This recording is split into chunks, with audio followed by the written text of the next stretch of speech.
Patuloy ang epekto ng easterlies sa Luzon at sa eastern section ng Visayas. Kaya ngayong araw, makakaasa pa rin tayo ng medyo mainit na panahon.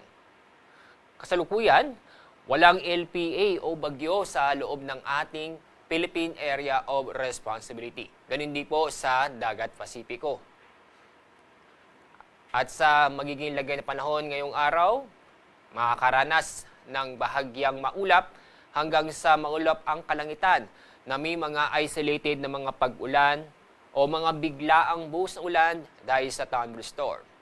At ito ang lagay na panahon ay makakaranas po yan sa Luzon at ganun din po sa Visayas at Mindanao. Makakaasa pa rin na masisilayan po natin si Haring Araw. Itong mga isolated na mga pag-ulan dulot ng thunderstorm ay kadalasan yan sa hapon o sa gabi. Walang gale warning ngayong araw dahil magiging banayad hanggang sa katamtaman ng alon ng karagatan sa buong kapuluan. Kaya safe na pumalaot ang ating mga kababayan, lalo na po yung gumagamit ng maliliit na sasakyang pandagat.